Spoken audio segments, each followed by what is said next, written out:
সন্তানের মতোই মাতৃস্নেহে গায়ে মাথায় হাত বুলিয়ে ও আদর যত্ন করে অবলা এই প্রাণীগুলোকে বড় করে তুলছেন কবিতা খাতুন নামের এই গৃহবধূ। কারণ এই গরু পালনের মাধ্যমেই বদলে গেছে কবিতা খাতুনের ভাগ্য।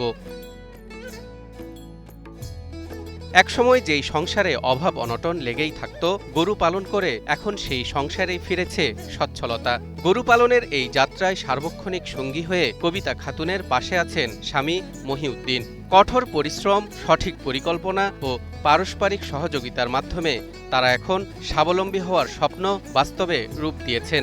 দুটা ফ্রিজিয়ান আর একটা শায়াল গরু দেখভাল আমিই করি। সে আমার স্ত্রী দেখভাল করে, স্ত্রী সবকিছু করে, আমিও কেনাকাটা করে নিয়ে আসে দিই। এবারের কোরবানির ঈদের জন্য কবিতা খাতুন ও তার স্বামী দুজন মিলে প্রস্তুত করেছেন একটি শাহিওয়াল ও 2টি ফ্রিজিয়ান জাতের ষাঁড় গরু, যার আনুমানিক বাজার মূল্য প্রায় ৮ লাখ টাকা। জানা যায়, ঝিনাইদহের কালীগঞ্জ উপজেলার কোলা ইউনিয়নের দৌলতপুর গ্রামের কৃষক মহিউদ্দিন একসময় শুধু ধান চাষের উপর নির্ভরশীল ছিলেন। কিন্তু কৃষিকাজে লাভ কম হওয়ায় সংসারে প্রায়ই অভাব অনটন দেখা দিত।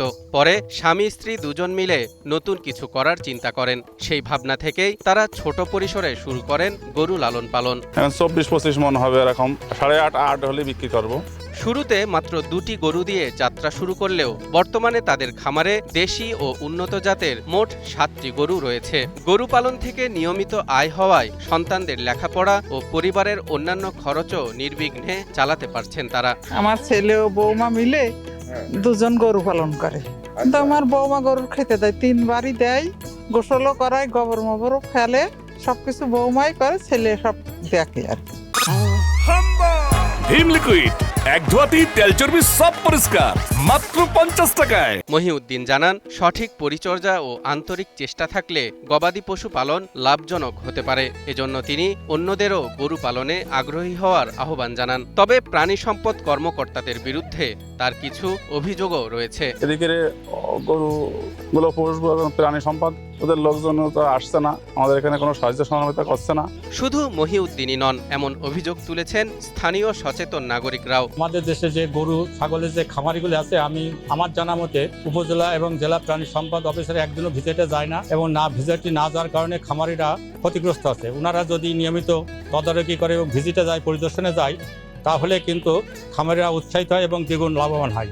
মহিউদ্দিন ও এলাকাবাসীর এমন অভিযোগের জবাবে জেলা প্রাণী সম্পদ কর্মকর্তা ডাক্তার ASM আতিকুজ্জামান জানান, লোকবল কম থাকায় এমন সমস্যা তৈরি হয়েছে।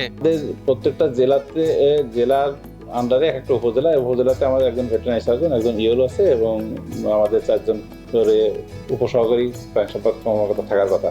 বাস্তবতে আমাদের এখন জনসংখ্যা আসলে উপজেলা লেভেলে খুবই স্বল্প আছে। আমাদের ওখানে মাত্র একজন ভেটেরিনারি ফিল্ড স্টাফ আছে, এবং আমাদের যে সমস্ত ইউনিয়ন কৃত্রিম বন স্বেচ্ছাসেবী আছে তারা ওগুলো দেখে, এবং বেশি সমস্যা হলে তখন উপজেলা প্রাণী সম্পদ অফিসে যোগাযোগ করে তারা সেই স্টেপ নেয়। সরকারি সহায়তা ও সঠিক তদারকি পেলে কবিতা খাতুন ও মহিউদ্দিনের মতো প্রান্তিক খামারিরা দেশের পশুর চাহিদা মিটিয়ে অর্থনীতিতে আরও বড় অবদান রাখতে পারবেন, এমনটাই প্রত্যাশা স্থানীয়দের।